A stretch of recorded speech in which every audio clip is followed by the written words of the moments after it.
Welcome to another episode to the podcast today. I'm very excited to have Vadim Fedotov here today, who is the founder of Bionic. He's got an incredible story, an incredible business, and we've already had some very inspirational conversations, and we haven't even begun yet, so we had to turn the cameras on quickly. So thank you very much for your time today, Vadim. I know you're jetting off this afternoon, so I really appreciate it. Thank you so much for having me. Very excited. We initially spoke, we had a conversation a bit before this about your background. You're originally from Germany, and you went to play basketball in the NBA. How did that begin? Because obviously, going from Europe, I wouldn't have thought basketball's a big sport in Germany, a big football country. Exactly. How did that journey begin?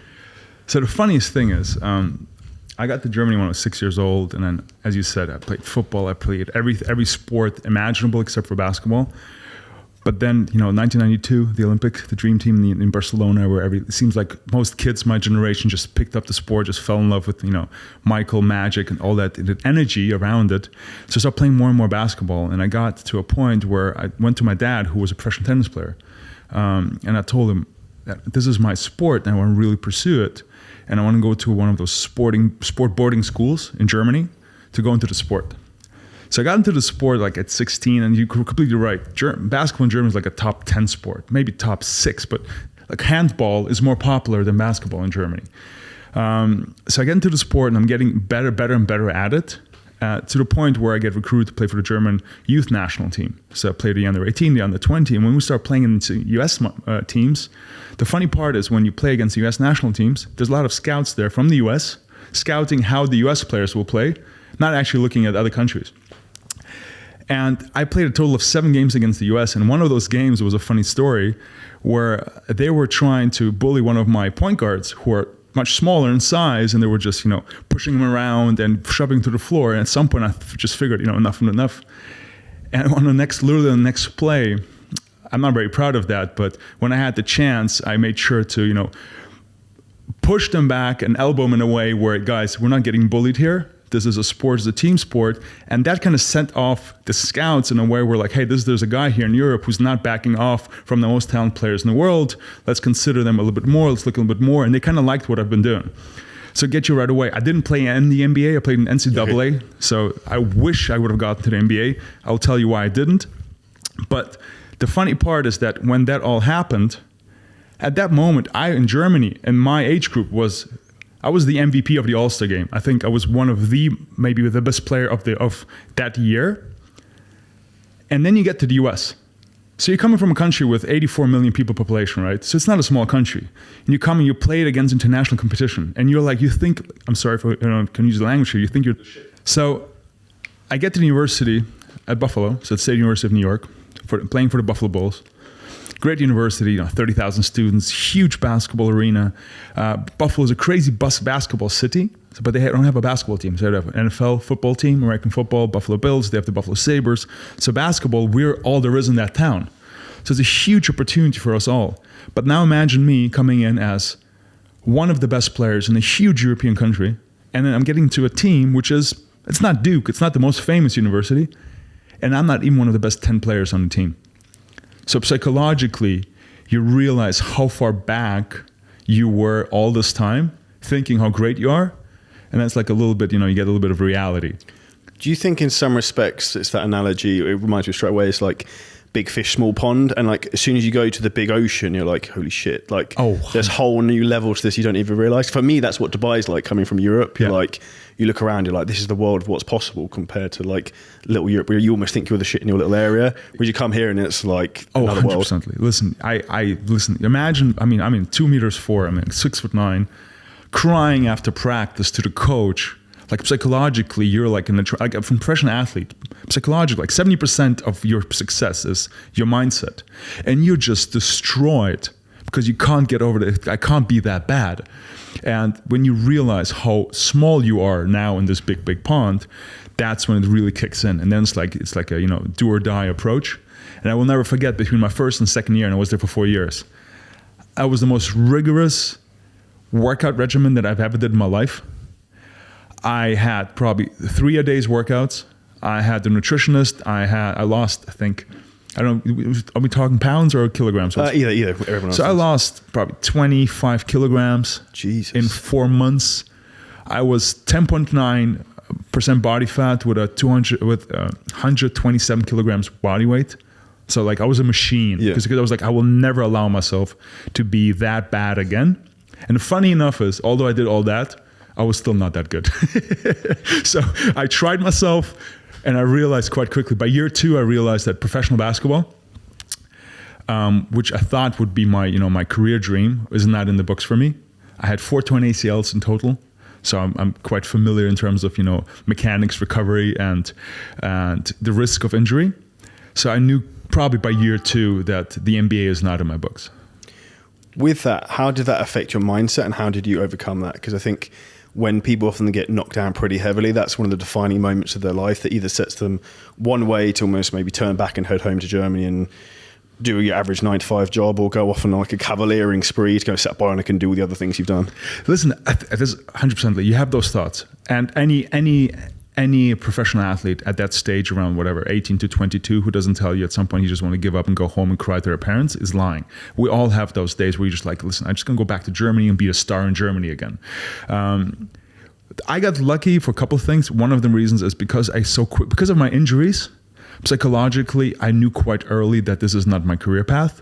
So I started quite quickly already, investing more time in education. I started a double major. I started looking around what else I can do. I did internships. So I started investing in the life after sports. And the second thing that helped me is that once I graduated after 4 years, I had a lot of offers to play professional in Europe. And my grandmother said this funny phrase, she's like, do you really want to be a 30-year-old intern once you're done with basketball? Or do you want to be like a regular graduate and, build up your career until you're 30? And that kind of resonated with me. I'm like, I don't want to be that guy who now bounces around for 6-7 years and then at 30 starts his career and is like, you're way too big to be an intern. Like, imagine me like bringing you papers and coffee at 30 years old. So it was quite a funny conversation, and it was not that hard to switch. I knew right away I need to invest into something else. I need to something that is more durable, like my mind and my capabilities. And what did that look like from a practical aspect? So for someone else who's listening to this, maybe they've had one door closed in their life and they're looking to open another door. What was the first step you took in that respect in finding what to learn and what field or like avenue to go down? 100%. Listen, the one thing, and I do this quite a lot with universities where I speak about career development, I want to let everybody know that when you think like career-wise, there's a failure, life's over, it's not. When I graduated, and I graduated with highest degrees, I was like all academic, blah, blah, blah. I sent out my resume to 60 companies, 59 declined, and one said you can have a non-paid job and you get commission. I was 23, 24. By the age of 26, I was the CEO of Groupon for Eastern Europe with 1,500 employees under me and hundreds of millions of dollars in revenue. So that failure that you get right out of college, like don't think your life has any limitations. Don't believe that somebody says no. Like there's a great books like the 7 No's or whatever. The more people say no to you, the closer you are to a yes. So it's one of the same situation. Like when you fall down, get back up. Because life is a funny thing. Your mindset changes everything. Your approach, your openness, your networking. That's how you get to the point. So if somebody says no in a certain location or conversation or job, change some of those aspects. I literally, after I received a no, got an internship through BMW in Germany, which sounded like an incredible opportunity, right? Like BMW, oh my God, in the headquarters. I went to the internship after I got 60 no's. And after the second day, I quit my internship because I realized that the internship that they were offering me will not help me on my path going forward. And I went into management consultancy, which ended up being an incredible opportunity for me because they sent me on the second day on a project that I did for a year and a half that gave me then the skill sets that I need for Groupon to succeed. So all those things, as long as you keep an open mind, and I keep telling people, don't focus on income at that early stage of your career. Go for the opportunity where you have the chance to learn the most. Why I believe, for example, and I'm not blowing my own horn here, but startups, if you're 26, join a startup for a year or two. Yes, you might take a 30-50% salary cut, but there's a chance of growth, a chance of opportunities, chance of learning something new, and chance of, I'm going to open Saudi tomorrow. You go to Saudi. You do this good, 12 months later, you're country manager. You do this good, you're a regional manager. Where else do you get opportunities like this? So just be open to it. Don't limit yourself. And if they say no, be happy about it and try to learn why they said no. there's a couple of things I'd extract from that. One of the things I think a lot of people don't understand about getting a job or working for a startup is you're actually getting paid to learn. So it's like a test run for you for whenever you want to run your own business or anything like that. And the other thing I took from that is that you've basically become successful by quitting. So respectfully, you quit basketball, you quit the internship at BMW, and now it's led you on the path that you are now. Whereas you could have thought, like, a lot of people say you should never quit anything, but there's, in some respects, that's stupidity. You have to think about, like, there's a smart reason to quit sometimes when you look at the bigger picture. I think too many people look in too smaller time frames, where would you say you look on a longer time horizon generally? Listen, first of all, if something's toxic, and it can be work or personal life, you need to quit it. But at the same time, you need to find the right balance between saying, like, jumping out and quitting something when it's like starting to get rough. But at the same time, when you know if you know that the end game is not something you're happy with, why continue? I had a very funny HR experience. After I left Groupon, I was in one of the largest media holding companies, and I got an incredible top position. And I was so proud, and I was, oh my God, I made it. Like, this is incredible. I got the compensation I want. I got the title I wanted. And literally on day 3, the HR director of this holding says, by the way, you will never have a higher title or salary than now. And I still remember this was 8 years ago. And I remember how I felt at that moment. The funny part is I knew what she said was true. I knew that. I knew that when I joined, like, this is it. But the fact that at this moment, she told me there's a ceiling, from that day on, I was starting to think what I'm going to do after this. So what I tell to people is, throw into yourself. I don't think quitting is the right word here, but I think ending and then starting. Because quitting sounds like you could have done it, but you didn't. But I think ending something is like you end the chapter and you start a new chapter. And you're fully right. If I were to continue in basketball, I'd be a basketball coach right now, second division in Spain, being in the gym, twice a day, and maybe that's fine, but I wouldn't have the opportunity to speak to you here today, share my life story, build up a global business in a sector that I, passionately believe in. So it would be a bit different. So, and the second thing is, be flexible. There's a lot of people, they publicly committed to something, especially now, like right now, this whole, do something that you put it on LinkedIn, you put it on Instagram, you put it on a podcast, and then you're like, but I don't think it's something real. Like, but I'd already told so many people. Listen, at the end of the day, people only care about themselves. Nobody cared what you said 3 days ago. The news cycle is so quick these days. Don't be ashamed or afraid to admit that you did something wrong. The quicker you move on, the quicker you'll be able to build something new. Is that a character trait you think you've always had? No, 100% not. 100% not. Again, I think it takes a long, long time for you to find yourself. My dad, who's been an entrepreneur for probably over 35 years, told me when I was 24, you need to have your own business. You need to have your own business. And I tried. Between my consultancy job and Groupon. I tried with his backing to do an entrepreneurship. And literally 6 months in, I said, I'm not ready. I'm not there. I can't be my own boss. I am focusing on the wrong things. I don't know what's important. I need structure right now. And then I went to Groupon, and as you said, the funny part is, you as a young employee think, how much money can I get from the company? But actually is, how much can I learn being at the company while they're paying for me to be there?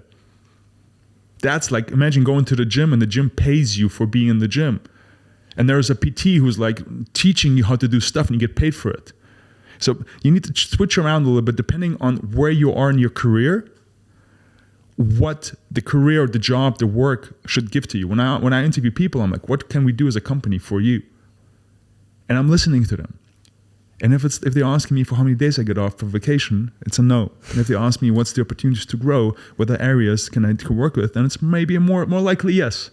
And you're laughing right now.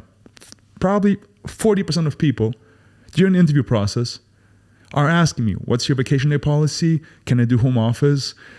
What's the whatever, health benefits and all that stuff?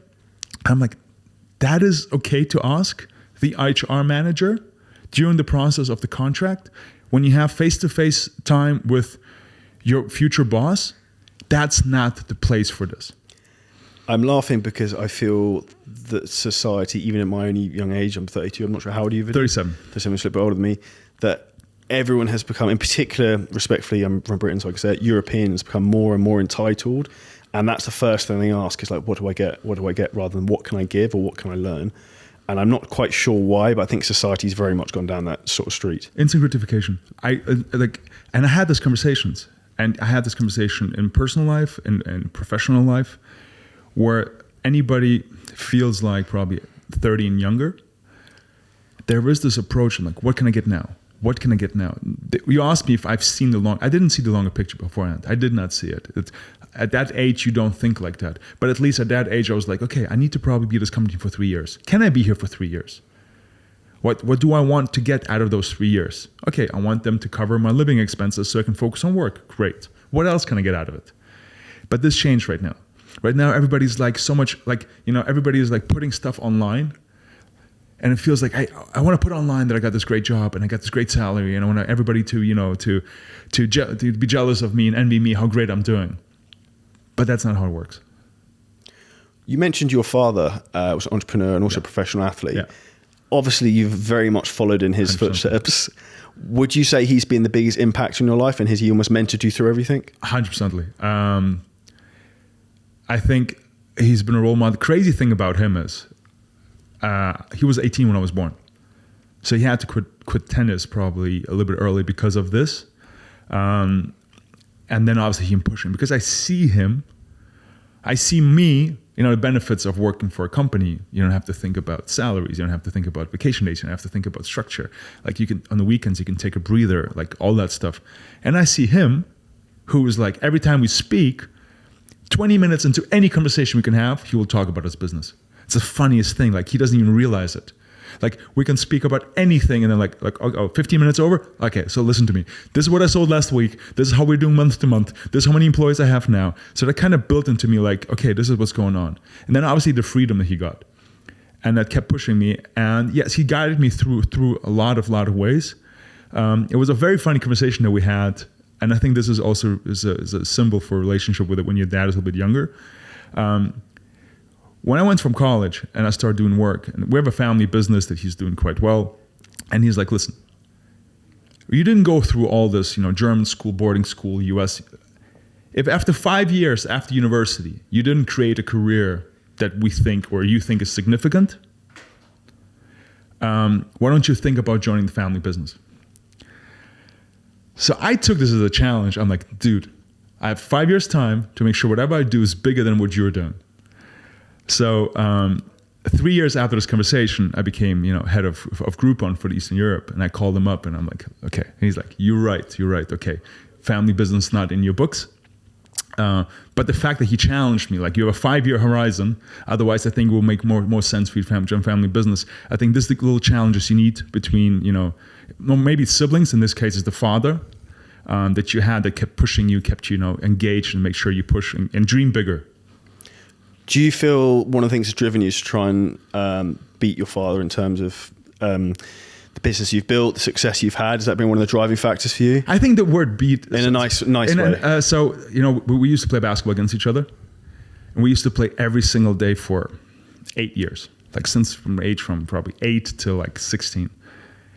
When I was 15 or 16, I beat him once. We have never played since. Imagine playing with somebody every single day for 7, 8 years. And that's the moment we let it go. So similar thing here, a funny thing. When I became CEO of Groupon, and I'm like boasting about it was a huge story because I was the youngest CEO in 48 countries, and I call him up and he's like, so how much are you making? So I tell him like super proudly my salary. He's like, yeah, I make that in a week. So you're like, okay. I still have room to grow. Was that a bit like the feeling you got when you went to the US to play basketball? Oh, 100%. Yeah. But that's also showcase you corporate and entrepreneurship, right? Yeah. So corporate is, you're like, oh my God, I got this huge title and a huge responsibility. And you speak to entrepreneur, and he's like, yeah, I make that in a week. And you're like, okay. On your entrepreneurial journey, what's been the biggest challenge you faced? Oh, hey, listen. I don't wish anybody. I mean, we launched Bionic 2019. So Bionic is personalized supplements based on blood testing, and we have the huge medical and research aspect of it, and integration wise. We always made sure that we are available to all, but recommended by few, the leading, like literally the leading institutions. So we're very, very selective who our official partners are because we were so concerned with that regard. So when we launched in 2019 in the UK, we're launching there and then Brexit. Then we get out of Brexit, like we figure out everything out, and then pandemic. Then you get out of pandemic, you figure that out. Then we have, economic crisis, inflation's what's going on right now. So, you know how, startups, the stats on startups, 95% of startups fail. If you multiply that with, geopolitical and pandemics and everything else going on, you don't even have to invent challenges. Challenges just come at you. So when you have challenges, the idea is always in the beginning is how do you build a trust with a consumer? Like I create a brand. You don't know the brand. You know me. How do you create a trust that what you do, you at some point when you don't know me will actually believe into the brand? I think that's the biggest challenge you have. When you create a product that is for your health, there's an actual intake there that you believe, although you've never met, never heard my story, have no idea who's behind the product, you just see Bionic and you know this is the premium, this is the leader, this is science-based, this is backed by the leading institutions, there's a product I believe in. And that takes time, it takes a lot of money, and there's a lot of challenges to it. I can imagine. What gave you the initial idea to go into that field? Because I've been thoroughly impressed with everything from Bionic so far. So I had a blood test, I think, a week, 10 days ago, and I had my initial consultation yesterday in terms of the results. I think supplements coming in the next few days, which I'm very excited to see how that goes. My blood results could have been better because I competed 5 or 6 days beforehand, so they're all over the show. But it'll be very interesting. We'll do a video showing how they've improved using the supplements. What first gave you the idea in terms of Bionic, and how did this baby of yours get created? Interesting. So this is the most typical story. There's when you talk about startups, the scratch your own itch startup. So there's an issue that you want solved and you realize there was no solution. So back in the day, probably 2017, when I was in my corporate job, I was this big boss, had a lot of resources to me, time. I'm still an athlete in my heart. I'm still a professional athlete. I still want to perform. I still want to look good. I still want to feel good, but I didn't do any of them. I felt I had brain fog. My energy level was low. I had no interest in going to the gyms after work, which used to be like a regular pattern. I realized that I could be in physically a better shape. I'm not as strong as I used to be. Everything is going the wrong direction. Although at that moment, I would have a personal trainer. I would have a nutritionist. I would have, I would go to the gym probably 5 times a week. I'd do all those things that should make me feel better. I would use 30, 40 bottles of different supplements, but none of them worked. So when I'm speaking to people, they're like, well, why don't you just go to an endocrinologist to look at your hormone levels and look at what, how your body responds to certain things. So go see a doctor, basically. So I get a doctor recommended. I go to the doctor, I sit across the doctor, I tell him all of my symptoms, my brain fog, my fatigue, my feelings, my bloatedness, whatever it is, everything that comes together. And the doctor's sitting across me, nodding, big eyes, yeah, exactly. I know exactly what's wrong with you. Yeah. And I'm like, oh my God, really? He's like, yeah. So what should I do? He's like, you do this very extensive, $1,000 blood test, and you come back in a week later and I'll tell you exactly what we need to do. I'm like, love it. So I pay $1,000, he does the blood test. I come back a week later, I'm going there expecting the Holy Grail. I'm expecting him to tell me the truth about myself. So I go in there, the doctor's like, oh yeah, yeah, Vadim, yeah. So prints out my blood result at this 1-pager thing that I pay $1,000 for. Looks at this blood result for 20 seconds. Looks at me, he's like, yeah, you're fine. I'm like, what do you mean you're fine? He's like, yeah, your blood results are all in the norm. I'm like, what does that mean? He's like, you're not ill. I'm like, yeah, no, I understand I'm not ill. I'm 31, 32 at that moment. I'm like, but the symptoms, he's like, yeah, listen, if you'd be ill, I'd be able to treat you. But I don't see any patterns where you're outside the norm. So there's nothing I can really do for you here. And I was so astonished by this message. He didn't even cover up that he could do something for me. A week ago, he was like, oh my God, I know exactly what we need to do. So he gives me this, this printout and says, thank you. And I leave. And of course, my first thought was maybe this is a bad doctor. So I went to other doctors. But then I realized that traditional medicine, it's not there to optimize you. It's there to heal you in case you're already ill. So the proactiveness, everything about prevention, it's not part of the DNA of the traditional medicine. So I thought to myself, okay, wrong doctor, traditional medicine, probably should have went somewhere else. So when I optimize myself, I should probably go to professional teams. So I start calling up my old professional teams. And I have a lot of contacts in football and in basketball. including in the US. And I'm like, hey guys, what do you do when you get players? How do you track them over time? And literally back then, the answer was we don't track them. When we purchase the player, we do a full body test that he's fine, and then that's it. I'm like, but shouldn't there be like a tracking mechanism where you see how he's developed, how he's changing? They're like, well, we didn't integrate it. We don't have that. I'm like, that's interesting. Then I'm like any startupper in the world thinks that Silicon Valley has the answer because they're the smartest guys in the world, right? They have the most money, the most venture. They probably have a solution. So I go to the Silicon Valley and I look into the health sector. I'm like, what are you guys doing? Like, what is you doing currently? And there were the DNA approach. You did a DNA test. Then there were approaches where you do vitamins, where you get like a pill pack based on a questionnaire. And then you have those home kit, I think they're quite popular in the UK, where you finger prick, where you can prick your finger yourself. So I'm like, okay, I'm going to look at those 3 companies. Maybe there's something in angle here. So I look at DNA, and what DNA is, it's chronic, it doesn't change. So you can't see your progress on the DNA level. So I'm like, okay, that's a one-off. Then I look at the supplements on this, pill packs with the pills in there. I'm like, oh, that looks great. So I look into that. And once I look at their statistics, 80% of the users drop off after 1 month because when you get a pill pack, there's like an omega in there, there's one zinc in there, there's a vitamin D in there, and it costs you like $40. You can go to GNC or any store and just buy your bulk of them. Instead of paying $40, you can buy for $30 for the next 5 months. So there's no proprietary information, there's no science behind that to just give you a minimal dosage just to get you over the line and give you a placebo effect. And the third part was the finger prick one, which was quite interesting because people actually on a regular basis do the finger prick test. The problem is you got the test, you don't know what to do with it. And that's when Bionic came to my head. I'm like, okay, people want to know more about themselves. They want to get customized and personalized solutions, but they want to do it on a regular basis. What if we combine those 3 things together, where I can give you a journey and a product that evolves together with you and your health? And that's when I started the journey in terms of looking who's in the market, who exists out there, that can help me build this. Because I don't have a medical background. Again, I have interest and probably corporate experience, business development experience, but I don't have a medical background. And this is where the story of Bionic started, where I met our medical director, who by chance in 2011 in Switzerland started doing clinical trials and research for professional athletes, how to improve cognitive and physical function through micronutrients. And I meet this guy. The guy walks in, he's like 2 meters tall, 6% body fat, 42 years old, 4 kids, looks like RoboCop. Like I'm like, I have no idea what you're selling, but I'm buying. Like you look exactly like anybody wants to look at that age, with us. And he's like shakes his hand, sits down. He's like, I did 952 athletes over 7 years. I did so many clinical trials.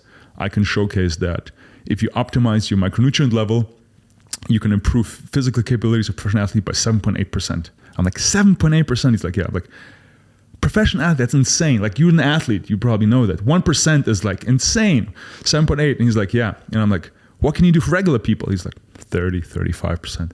I'm like, I want to see this. So I tried this product and I tried it out. And back then it was like 150 blood parameter blood test, and it was like a 2-month thing. So it was very clumsy. It was not ready for scale, but it was a great idea.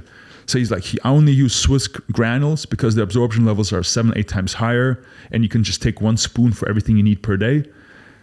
And I flew to Switzerland and I checked that out, and I look at the data sets and I'm like, this is it, we're doing this. And then we launched Bionic, so that's kind of the prehistory. So I got from there just because I felt brain foggish. I felt I could do better. And the funny part is because of Bionic, because of blood tests, I actually found out what was wrong with me.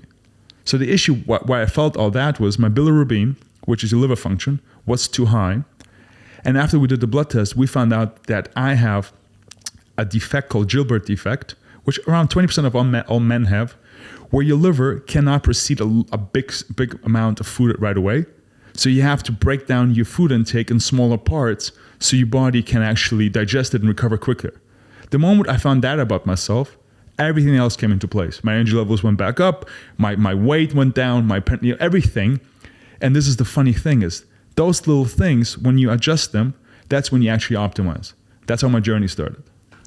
That's amazing. One of the things you said as well, which I find incredibly frustrating, is and I know it's their job and it's the way the system is designed, is like the medical industry is just designed to keep you alive. Yeah. Like your results are okay, they're average, they're fine. It's like, I don't want to be fine, I want maximal. Like, and I know you're a high performing entrepreneur, I am, like loads of people listening to this are as well. Like, you don't want to feel okay, you want to feel great, you want to feel fucking phenomenal. Yes. And that's the goal that everyone should have in life. And the same thing, I think all the time, and you know, like when you've had an awesome workout, you feel amazing, but like 95% of the population don't know how good it is to feel good. And that's where I think a product like yours is so amazing in terms of like the statistics you said in terms of from an athlete point of view is insane, but for general population, it's truly life changing. And that's where I think so many people just stick their head in the sand and think it's okay to feel just okay, if that makes sense. Listen, I think where the value is not even just optimization. 31% of all of our clients during blood test. So imagine you wake up, you hear about Bionic and like the ultimate personal supplements. Hey, I should throw away my 30 bottles of something. I want to get what I want, right? That's your idea. You want to optimize yourself. 31% of our clients at some point in their journey, based on the blood test, find out that they have health issues that require medical attention. 31% find out that there's chronic diseases, that autoimmune diseases, that some people found out that the fish they're eating has mercury levels too high.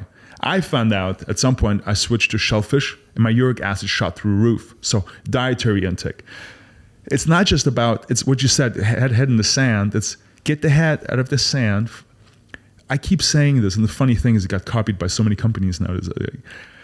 When I go on stand and I talk to people and I realize that the attention span is on everybody sitting on their phone, I do the same thing every single time. I'm like, who has a car here? Like half the room raised their hand. I'm like, what kind of car? It's like a Ford. What kind of model? Like a Mustang. What's the engine size? It's like 3.3 liters. I'm like, gas? Like there's like, yeah, diesel. I'm like, what's your blood type? Silence. I'm like, dude, how come you know so much about your car that you're probably going to change in the next 3 years and you have nothing, no knowledge about the one thing that's going to be with you for your entire life? That's the conversation that you built. So let's just find out more about ourselves. Let's find out how we react to certain things. And then based on that, let's have, optimize action on it and build on it. And I think this is a little bit, if Bionic can just help push that narrative, then I already succeeded. Because the more people think about it, this is when competition arrives. Like, I think I had 17 former clients of mine tried to copy my business model. I was happy. People were like, oh, my outrage. My team was outraged. I'm like, guys, he's doing us a favor. He's educating the market that off the shelf does not work for your body. So that's kind of like the approach here. But you're fully right. People need to find out more about themselves to actually know what to do for them to improve. What's the biggest like success story you've had with Bionic? You had like anyone you've come to like reversed anything or any like crazy like health transformations? Yes, I mean, we never share this publicly because this is probably, and again, I say this in this setting, we will never use this in ads, we will never use this in content. But I think by now we're counting 11 women of the age of 35 plus that never had children. And once their micronutrient balance got in place, they gave birth in a span of probably less than a year and a half. Like literally, we got letters with tears, with pictures of the husband and the mother together. In Dubai, we had a woman that literally found out in terms of autoimmune diseases. A funny thing she found out about that this was probably close to getting chronic in a way where the doctors would have been like 2-3 months later, it had been too late. One quite famous person who's also, I will ask next time for permission. She would have health issues for several years, and she would go do a blood test, and doctors like can't find anything. But because she's bionic for 9 months or for 3 blood tests straight, they could see a trend, and based on the trend, they found the illness that she has. So because the doctor, with a snapshot, he doesn't know what to do with it, but when he sees a trend, he finds out about those things. And then we obviously had, as I said, there was poisoning from mercury fish that the woman didn't know about, which is just continued probably ordering from the same place, and it was just getting worse and worse and worse, and she didn't know what to do. But also like bigger things. I mean, 91% of all illnesses that lead to death, you can see an advanced time in your blood. 91% of them. With Bionic, do you have plans to add more to the range of products you have? Like something I just thought of cool and seeing here is like a nootropic sort of thing for like ultimate brain focus. If you could like tweak it to the individual or something like that off the top of my head. So I think as an entrepreneur, this is the biggest, I think the most important thing that you need to get through. because an entrepreneur wants to be a visionary, you always want to do everything. Yeah. I really wanted. I mean, we had Bionic Wellness, which was PTs coming to your home. We wanted to be the biohacking platform where you could do, ultrasound testing and MRI uploads. Like, we tried all that. I mean, Bionic's 4 years old, right? At some point, you just have to admit who you are and what you do best and focus on this, because we're not at a point yet where we're like, Procter & Gamble, who can just keep launching things. So we're at a point where Bionic is the ultimate personalized supplements. Why? Because it's precision. It's based on your blood test.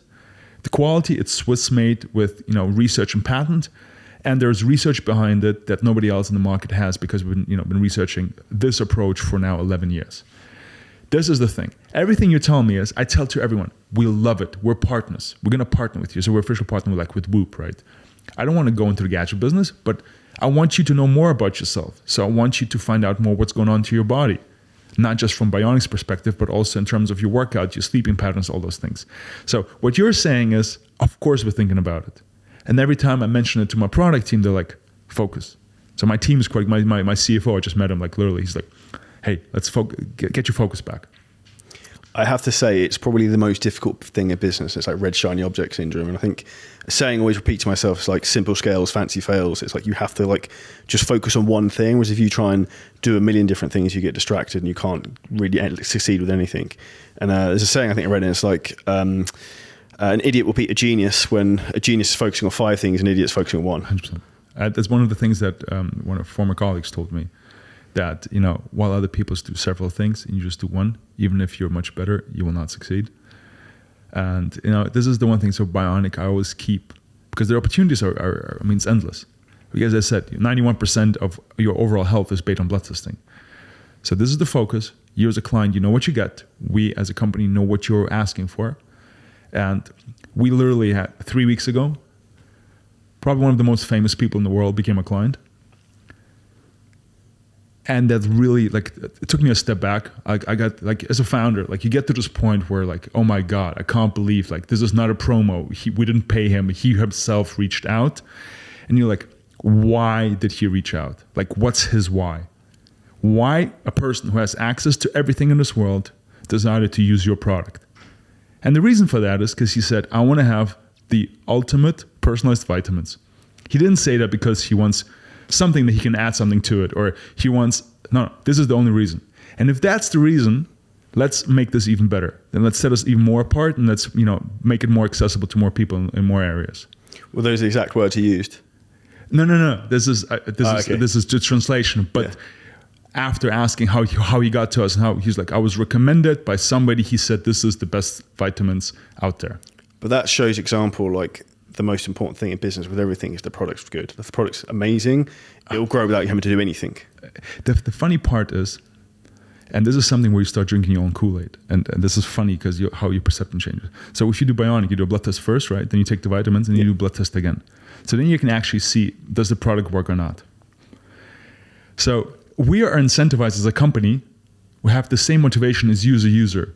Whatever we do, you have to improve, because if you don't improve, you will just cancel us. You'll not just cancel, you're probably going to go online and say it doesn't work, and you're just going to trash us. So, you're going to really negatively impact our business.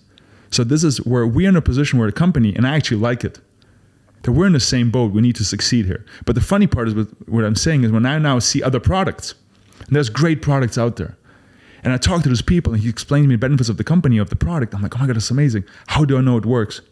He's like, you feel it. I'm like, yeah, but how do I see that it works? Internally, I feel in placebo. I can eat a sugar thing and feel it.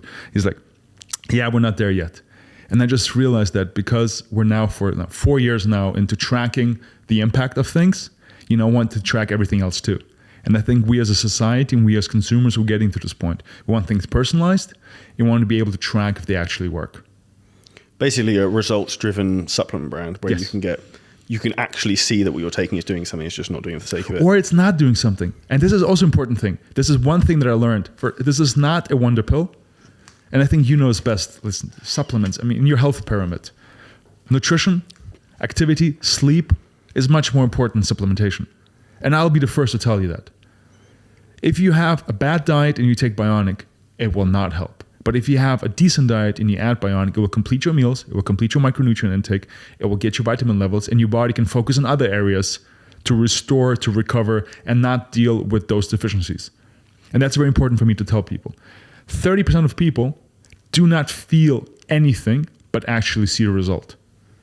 And those people sometimes still quit because they're like, I actually wanted to feel something. And we as a company are like, oh my God, how do we let people understand that feeling is great, but the improvement inside of your body is even more important? I think that's the issue as well, is a lot of people don't have that self-awareness about their body anyway. And also it's trying to like quantify the untangible sometimes. So it's like, how do you really measure that? Which is why I think the importance of you guys doing a blood test is like there in black and white, you can see progress or no progress, so you know exactly where you stand. That was always the idea. But it takes time. It literally takes time. It takes time to get through people. I think the blood test itself is always a barrier. Not everybody likes to do a blood test. It's fasted. It's not cheap. So this is an investment to your health. But the great thing is that I think we see a switch in consciousness. I think the pandemic helped that people realize the importance of health. We see a lot of clients age 25 to 35 purchasing for their parents. So we see in different, depending on the market, the initiative of looking after health starts much, much earlier with not actually people who are paying for it, but the people who care about the people who will take it. And this is a great, interesting change. We see it in front of our eyes. The clientele from 2019, 2022 has dramatically changed. And the funnels have changed, and the approach has changed, the expectations have changed. In the beginning, it was like biohackers and triathletes. Now you have, people who are concerned about their longevity and quality of life. You can have anything from, professionals in terms of business professionals to housewives who want to keep up to, retired parents that are being recommended by the kids to look after them, to 25 to 30-year-olds who just want something customized with a name on it because they think it's cool. And it also has a place. There is a place for that where you just, one size does not fit all. I also think, this is from my perspective, psychologically, we all like to think that we've got every box ticked to maximize if you're looking from an athletic or performance perspective. So it's you to know that you've got something that's maximized for you. Like, even respect of the blood work or not, that psychological effect to know that you're ticking all the boxes, I think will help you win with everything else you're doing and give you more momentum. Actually, one of the interesting things I find is when people, I have no doubt that products like this will help you get in better shape and help you feel healthier and have more energy and be stronger, how that will also correlate into every other area of your life. Because if your health is great, then everything else should start to come great around it. Whereas if your health's falling apart, nothing else can be great at the same time. But you said in the beginning, you said 95% of people don't even know how great you feel after a great workout. You do the workout in the morning, you feel like a winner for the rest of the day. I don't care what happens to me the rest of the day. If I had a good workout in the morning, I'm a champion. I walk into the meetings, it can't go bad because I already did something. My dopamine already went up. My hormone level is up. I feel accomplished. And this is the same thing when you add something to it, like you're taking care of your macros, take care of your micros. Like complete yourself in a way where, you give the body that you need and it will take as completely, you feel different about yourself. We all know this. Listen, when you had a great workout, when you're in great shape, you perform better in all other areas too. You're more confident. People feel that your energy attracts them. So I think this is an important thing. And if it gives you the extra percentage, it's definitely worth it. Have you always had this very driven mindset, or is this something that you learned from your father, or is it something you've developed over time? And if so, how? I think it's professional sports. I think I always had this professional sports. I think this is a situation where you constantly are getting challenged. You constantly want to prove yourself. The funny thing, I will never forget. I mean, when I was my fourth year in the US, I had arthritis in both wrists. I had 4 torn ACLs, so both knees, 3-time broken nose, 1 broken ankle. And we had to do a mandatory yoga class. And this woman was like, get all on your fours and take a deep breath. So I'm getting on my surgery repaired knee, arthritis wrists, and breathing through my broken nose. And then a year later, I remember I have to go to work. And going to work felt like, oh my God. So I come at 9:30 and I sit in a chair for 5 hours.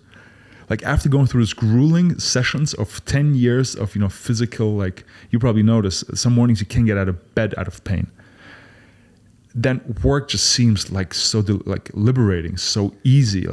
I still remember in 9 years of corporate life, I never missed a day at work for sickness because I never got to the point where I felt I'm feeling worse now than I ever felt in my professional sports career.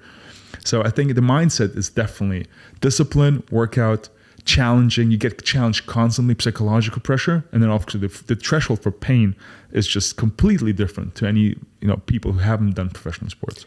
Do you find as your business has scaled that your tolerance for stress has become higher, where you're used to having to spin like thousands of different plates at the same time? And it's actually the opposite. So the funny part is, because I think the expectation is the longer you do something, the better you get at it. So in the beginning, you expect stress. In the beginning, you expect everything going wrong. In the beginning, you're like, oh my God, I don't know what I'm doing. Like, everybody says the startup is you jumping out of a plane with a parachute, and you have to figure out the parachute or build the parachute on the way down, like get it done. So now I've been jumping for so long, my parachute is almost open. I'm like, what could go wrong now? So now if something goes wrong, I'm like, what, really? So now comes the part where like you start literally listening to other podcasts, and you start reading books where like, okay, a buddy of mine, he's like, so what's going on? He's like, I have 5 huge issues. He's like, take a deep breath and think about how many of those 5 issues you do not have any control over. And I'm like, 3. He's like, forget about those 3. Let's focus on the other 2. I focus on the other 2 because the other 3, I can't do anything about it, and my stress gets lower. But I realize now that because you expect things to work better now, when they don't, you're like, I can't believe I put so much effort in this and it's still not working. So I think there's techniques to calm you down, but I wouldn't say that your stress, threshold has changed in a positive way. I think it's still there. And they always say, startup founders have to be paranoid. You always have to be paranoid of like, what could go wrong? What could go wrong? What could go wrong tomorrow? Like you live in this world where like, what happens if this and this and this happens? Well, everybody else just thinks about, hey, hopefully, we grow, hopefully we expand, hopefully we do this. And you're just like, but what if this happens? How have you managed to get yourself out of that mindset? Do you into things like meditation, reading? Is there anything else you use to try and like take control back of your conscious and subconscious mind? Workouts. Listen, I know I should probably say meditation right now because people want to hear it. I tried meditation. I have probably 13 apps. I tried courses. I went to. I'm not there yet. Maybe I'll get there at some point. I'm not a meditation person. I think there's 2 things that are completely work for me is routine. I have the same routine. I eat the same things. I do the same workouts. Even if I don't work out, I still go to the gym and just do the treadmill because the drive to the gym and back from the gym is like therapeutic for me. Like that's just, just calms me in a certain way, just puts me in a position to succeed. And the second thing is just the physical pressure of a workout just also like takes out and takes me away. During the workout, I sometimes think about work, but it's probably 5% of the time. 95% of the time I'm free. So regimen and physical activity, that's what kind of keeps me balanced. That was beautifully put. And I think it's funny that I think about it in a way of working out the way I alleviate stress, and it almost feels like a weight's taken off of me afterwards. Like the aggression and whatever that's in your mind or whatever is completely gone. That feeling in your stomach, that thing, and then that goes up, you can't get out of it. For that hour, you're free. And afterwards, because you feel so much better about yourself, you realize I was not as bad as you thought in the beginning. And I think that's where it comes down to learning, like the most important thing is your perception of problems rather than what the problem really is. As you said, in terms of like, you had 5 problems, 3 of them you can't control or do anything about. Yeah, why is it a problem? Exactly. One last question for you, Vadim. What would be the main piece of advice you'd give yourself at 18 years old? So there's this saying, people overestimate what they can achieve in 1 year and underestimate what they can achieve in a lifetime. I think this is at 18, especially now in this, in our current world setting, is like, give yourself a little bit more time, look at the horizon from a little bit different aspects, allow yourself to be wrong and fail, and don't let this ever impact your belief in yourself that you can actually succeed. I think I think the thing is, stop putting ridiculously time frames on yourself to achieve something that might take a little longer, but you actually will eventually get there if you just stay at it. 100%. Beautifully put. Where can people find out a bit more about you, Vadim, and Bionic? So it's bionic.com. We're available now in probably 10 countries with the blood testing approach, but we also have a product called Bionic Go, which is based on a questionnaire. Has lots of similar scientific proof behind it, just a little bit more accessible to people. It's a global product. And myself, I'm on Instagram, Vadim /Bionic. So just reach out. I'm there. I'm active in terms of, giving responses, giving, better experiences. But most importantly, guys, whatever you take away from this, just find out more about yourself. Invest a little bit in knowledge, what goes on inside of you. Everything else, has time. This doesn't. Beautifully put. For everyone who absolutely loved the podcast, make sure you leave us a 5-star review. Make sure you check out Vadim. And if you enjoy this, make sure you share it to Instagram stories and I'll repost it for you. And we'll see you next episode very, very soon.